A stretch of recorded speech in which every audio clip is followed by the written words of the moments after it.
Vijayawada university మంచి భవిష్యత్తు కోసం తెలుగు విద్యార్థులు ఇష్టపడే యూనివర్సిటీ. కాల్ 9059052378 9059052379. మీకు రాడికల్స్ సంబంధాలు కొనసాగుతున్నా దళంతో ఎప్పుడు మీకు పరిచయం ఏర్పడింది? దళాలు ముందు నుంచి ఉన్నాయి పరిచయం. నేను పూర్తిగా దళాలు లేకపోవాలన్నా కూడా తీసుకోలే.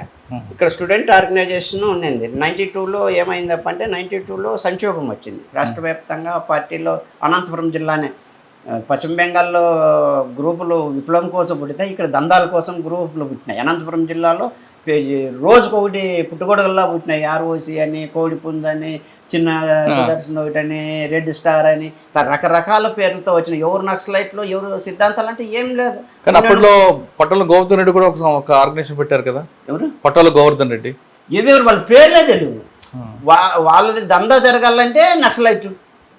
ఓకే. కొంతమంది ఇట్లా రగ్గ కప్పుకొని పొగ్గొట్టాలు పెట్టుకొని, పొగ్గొట్టమంటే ఇట్లా పైపు ఉంటుంది, ఆ పట్టుకుని అన్నలు వచ్చినారు అని చందాలు వసూలు చేసిన వాళ్ళు ఉన్నారు. మేము అట్లా వైపు ఏమో ఐడియాలతో కొంతమంది ఉంటారు, భావజాల ప్రభావంతో కొంతమంది ఆ ముసుగులో దందాలు అంటే నక్సలైట్లు.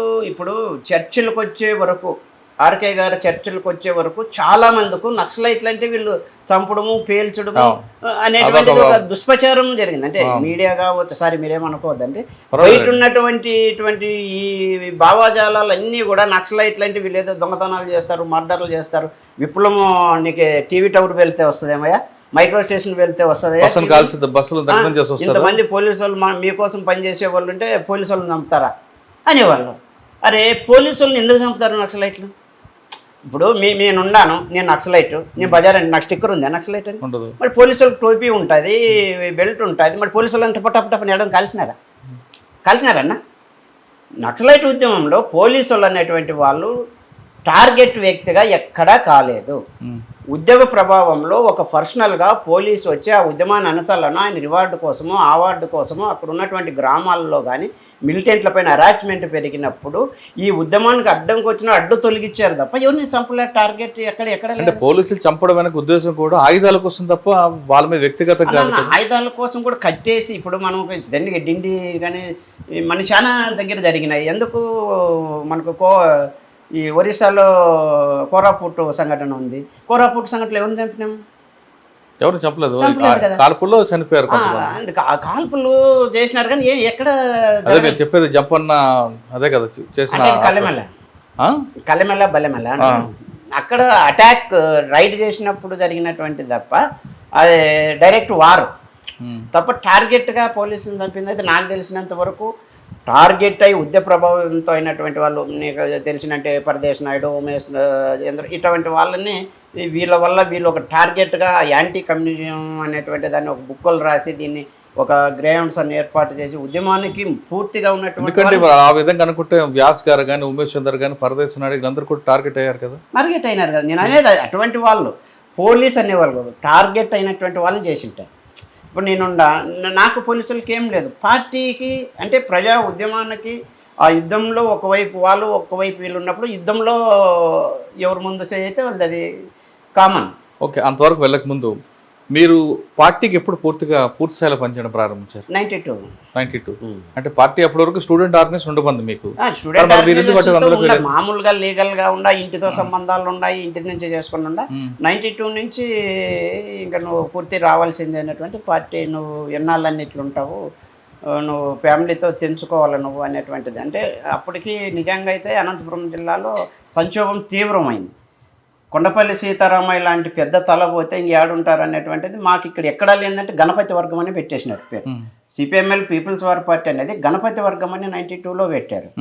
అప్పుడు పుల్లంజన్న వచ్చాడు మా జిల్లాకు. పుల్లంజన్న రాష్ట్ర సెక్రటరీగా ఉన్నాయి, ఆయన వచ్చినాడు. నేను అప్పుడప్పుడే ఆయన రావడం నా అదృష్టం. పుల్లంజన్న చూద్దాం అనుకోవాలి. ఆయన క్యాప్ కూడా నేను కొన్నేళ్ళు దళంలో నా బ్యాగ్లో పెట్టుకున్నా.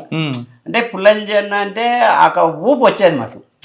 ఆయన వచ్చినాడు, ఇది ఆయనకు ఇట్లా తలకాయ వరకొని ఇది అయ్యలేదు ఇదంతా అనేసి. ఇకంటే కొమ్ములు తిరిగినటువంటి యోధులు ఉన్నారు ఇటువంటి అనంతపురం జిల్లాలో. అంటే బండాయి మాస్టర్ కావచ్చు, ఇట్లా వాళ్ళంతా ఆర్కేను వీళ్ళంతా కూడా రాజకీయాల ఉదాహరణలు. వీళ్ళు రిపోర్ట్లు పైకి పోలే, వీళ్ళు చేసేటువంటి లొసుగులు ఇవన్నీ బయటపడితే ఇబ్బంది అవుతుంది అనేటువంటి దాని నుంచి చాలా ఇబ్బంది పడినారు. అప్పుడు ఎవరు నిలవన్నారు? అప్పుడు డీసీ జిల్లా కమిటీ ఉండేది సత్యం కుమార్ అన్నను సత్యం ఇద్దరే. రామచంద్రప్ప అన్నాడు, ఇంకంతా ఆర్గనైజర్లు నాగరాజ్ అంట, శేఖర్ అంట ఇట్లా ఉన్నారు. మిగతా వాళ్ళు ఎట్టి ముత్యాలప్ప అక్కడ పోయినాడు, ఇంకంతా అట్లా పోయినాడు. తెలంగాణ ఆనంద్ ఇటువైపు ఉన్నాడు. మేము స్టూడెంట్ ఆర్గనైజేషన్లో మేము నిలబడినాము. ఏం చేయాలనేది అర్థం కాకపోతే నువ్వు ఇంక ఫుల్ టైమర్గా రావాలా అని సరే, సరేలేనా ఇంకా ఫుల్ టైమర్ అంటే ఇంక ఇప్పుడు చేస్తుండేది కదా, మేము యాడ్ ఉన్నామప్ప యాపొద్దు కాలేజీ పోయినామని. మేమంటే అట్లా కాదు, దీంట్లో ఒకటి ఉంటుంది అని నిర్మాణ పద్ధతులు అవన్నీ చేసేసి నీ అబ్జర్వేషన్ అంటే విప్లవంలో నారాయణమూర్తి సినిమాలు చూసి బూట్లు చూసి పోయేటువంటి కార్యక్రమం ఉండదు బయట అనుకుని. అట్లా ఉత్సాహంగా పోయి అన్నల్లో కలిసిపోతే ఇంకా అయిపోతుంది అంటే ఒక అబ్జర్వేషన్ పెట్టేవాళ్ళు. నిజంగా మన నైతికమైనటువంటి విలువలు కావచ్చు, నీ బ్యాక్గ్రౌండ్ కావచ్చు, నీ ప్రాక్టీస్ మొత్తం సర్వే ఉండేది వాళ్ళు. అది కింద నుంచి ఒక శిలలో పెట్టి ఒక సంఘం నుంచి అక్కడి నుంచి మళ్ళీ పైన చర్చించి డీసీలో చర్చించి నీకు అంటే పిఆర్ అంటే పూర్తి విప్లవకారుడిగా ఇచ్చేటువంటి రోజులు అవి రూల్స్. అది అప్పట్లో మనం అన్ని పాస్ అయినాము, రాకోకుండా ఉండవు ఏంది నీ పరిస్థితి అనేటువంటిది అన్నారు. అంటే 92లో మీరు పార్టీకి పూర్తిగా అంటే 92 అదే చెప్పారు కదా. అప్పుడు మా తుపాకులు డంపులు ఇవన్నీ పరిటాల రవి వాళ్ళు వీళ్ళు ఆర్ఓసీలో వాళ్ళు వీళ్ళంతా తీసుకుపోతున్నారు. మా ఊరికి వచ్చింది దళం, మా ఊరికి దళమే వచ్చేది కాదు. వచ్చేసి ఇట్లా నరేంద్ర ఉన్నాడంటే నన్ను అప్పుడు ఇంకా రామచంద్రప్పన్న వాళ్ళంతా లోపలే ఉన్నారు. ఊరు బయట వచ్చి పడుకొని ఇంక ఎట్లా మనదంత పరిస్థితి ఇది ఉంది ఇట్లా అంటే అప్పటికే ఆనంద్ అని ఇక్కడ తిరిగేవాడు, మాతో పాటు ఉండేవాడు. నా రూమ్లో స్టూడెంట్ ఆర్గనైజర్ అక్కడ తెలంగాణ నుంచి వచ్చి ఇంక రా బా ఎన్నాళ్ళు ఉంటాడు, మా కుటుంబంతో ఆయనకు బాగా అమ్మ మేము సన్నోని వేసిపోతాం అది ఇది అని చెప్పేసినారు. అట్లా వెంకటాపురం కల్లా అట్లా వెళ్ళిపోయాము. వెళ్ళిపోతే ఆడ నరసింహకోట దగ్గర ఆ రోజు మేము దళం ఉంటే గుట్టకు అగ్గి పెట్టినారు. వీళ్ళంతా వచ్చేసి ఆడైతే అప్పుడు డంపుల్లోనూ ఆడంతా ఈ సంక్షోభం మీటింగ్ అయిపోతేనే పార్టీ చీలిపోయింది. అంత కొండపల్లి సీతారామయ్య మన వైపే ఉన్నాడు, ఇంకేడుంది పార్టీ అది ఇదని. నేమన్నట్టు గుట్టకు అగ్గిచ్చి సంపల్లని రాళ్ళు కొడివన్లు అన్నీ వేసుకొని వచ్చి గుట్టకు అగ్గి పెట్టేశారు. ఈరోజు మా ధరణి సభ్యుడు ఉండే హరి అని ఇప్పుడు వచ్చింది ఇంకొక ఆయనకి గాయాలు తగిలినాయి. నేను ఆ రోజే టౌన్కి వచ్చేసి పోయేతలకే ఇట్లా హరిని ఇట్లా వేసినారని అక్కడ గంగంపల్లి అని ఉంటుంది.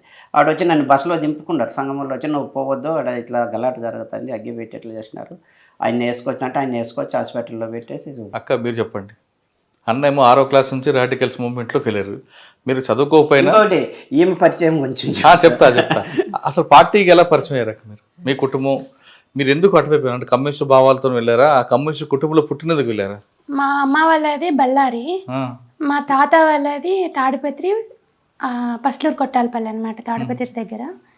మా తాత అక్కడ వాళ్ళ రెడ్డి అయినా కూడా తను కమ్యూనిస్ట్ లాగానే పనిచేస్తున్నాడు మొత్తం అందరితో. అక్కడ భూస్వాములందరికీ జరిగే వ్యతిరేకత అంతా తీసుకొచ్చి వాళ్ళందరితో ఫైటింగ్ చేసుకుంటేనే మా తాత అక్కడి నుంచి ఇంకా ఉండలేని పరిస్థితిలో తాడిపత్రి చేరినాడు. అంటే నాకు మా అమ్మ వాళ్ళకి పెళ్లి కాకముందు నుంచి కూడా మా తాత ఒక కమ్యూనిస్టే, ఉమ్మడి కమ్యూనిస్ట్ పార్టీ నుంచి కూడా ఉన్నాడు మా తాత. అంటే తాత అంటే అమ్మ నాన్న. మా ఇంట్లో ఎప్పటికీ కూడా దేవుడు భక్తి అనేది ఉండదు. మనం నమ్మాల్సింది మనిషిని, నిజాయితీని, ఇట్లా ఉండాలి అని మా తాత నేర్పించినాడు. కానీ ఈ దేవుడిని నమ్మాలా అనేది ఊహే ఉండేది కాదు. మా ఇంట్లో ఒక పటం కూడా ఉండేది కాదు.